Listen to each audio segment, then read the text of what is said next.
The Sperlings did have one advantage: years of scientific training. Their specialty? Insects and ticks. When they suggested to Ed's doctors they thought he might have Lyme disease from a tick bite, they were told that's impossible. There is no Lyme disease in Alberta. But there are crazy people. The doctors sent Ed to a psychiatric hospital. And I think partly because the doctors are frustrated. They want a quick answer. They're not getting a quick answer.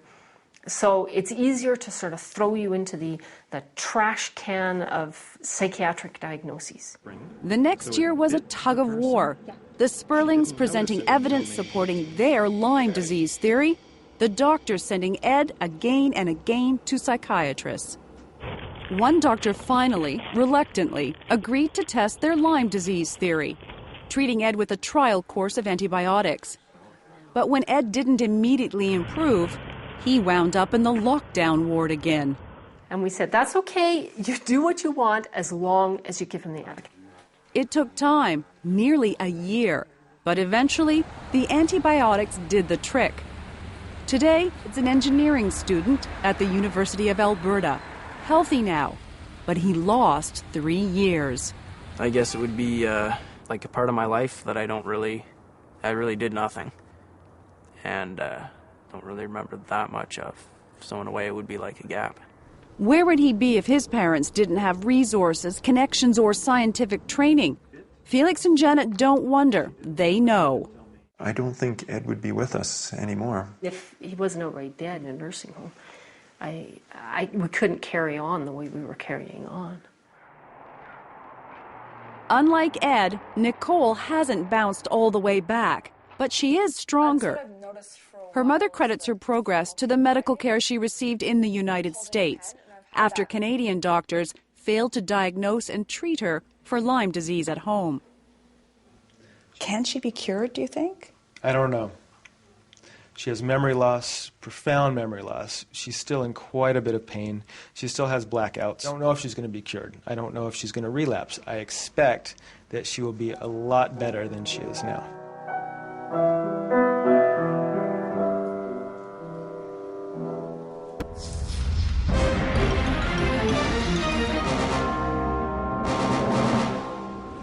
Lyme disease sufferers say they're not only sick, they're sick and tired of not being believed. In September, they staged protests across the country. They're angry, they say, about paying a fortune for treatment in the U.S. after Canadian doctors have misdiagnosed them with everything else. Tonsillitis, Parkinson's, Crohn's disease, meningitis, epilepsy, MS, arthritis, fibromyalgia, panic disorder, mono. They believe that if Canadian health agencies had taken Lyme seriously, their disease would have been caught early enough to be cured. The enemy here is ignorance, it's arrogance. Jim Wilson founded Can Lyme, the Canadian Lyme Disease Foundation, after battling Lyme himself. He says he's seen hundreds of Canadians driven to desperation by woefully uninformed doctors. The person knows they're sick, but they can't get the medical system to find it. They're desperate to get the help, so they're going to go back for visit after visit after visit, test after test after test, and it's costing our system, our medical system, enormous amounts of money. The worst part?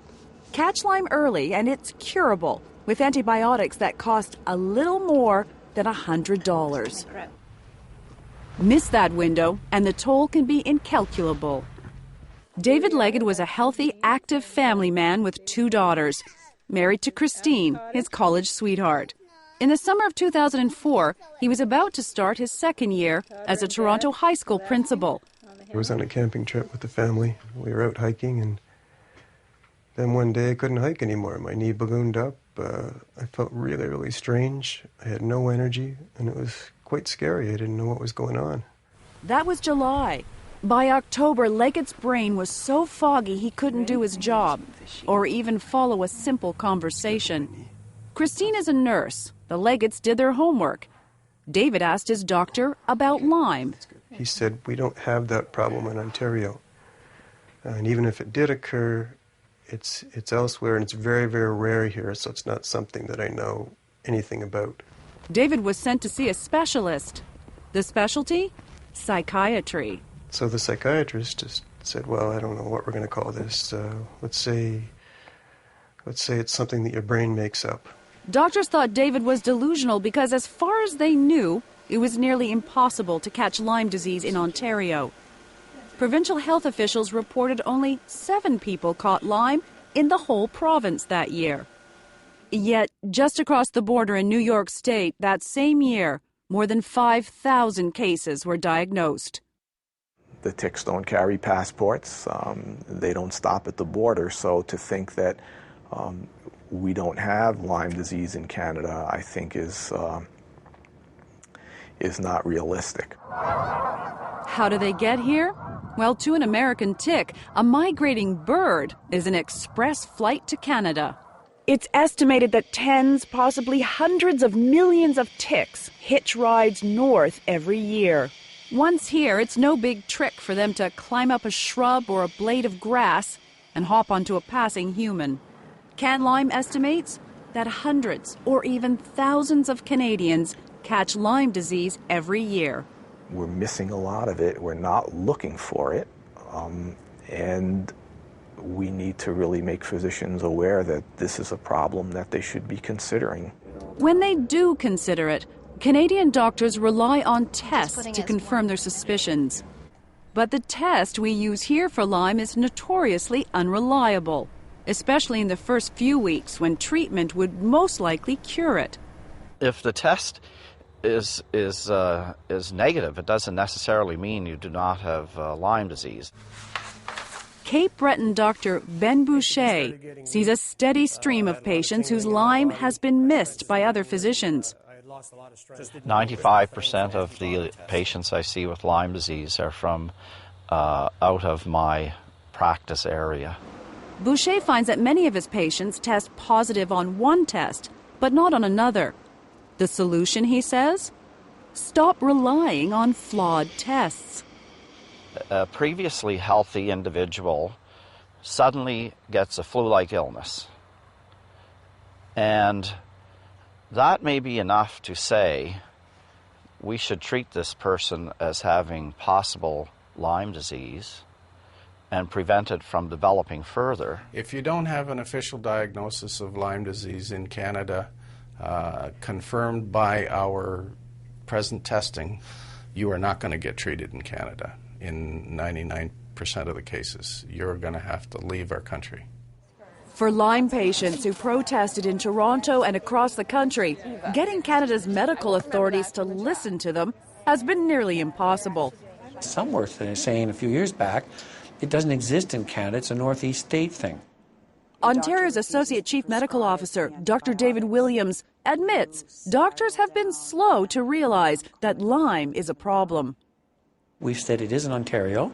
We've been pushing our Canadian partners to say, this is something in Canada we have to be aware of. But only in certain areas in Canada. Because we have it now, and we have documented it. And now Nova Scotia has some, and now BC has some. But what about raising the alarm about Lyme disease? Not a priority. Do you have an obligation to provide that information to doctors? If a doctor calls up and asks for it, we have an obligation to say, here's our number of cases we've had. So you provide information, for example, about Lyme disease if a doctor requests it, but not generally? And we send out reports and newsletters and stuff. They may choose to read it, they may not choose to read it. We can only try. David Leggett's doctors didn't take seriously his suspicion that he'd caught Lyme, even as he got sicker and sicker and sicker.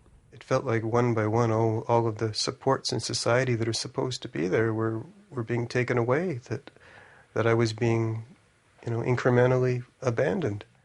At first, antibiotics helped David, but his liver can't tolerate them anymore.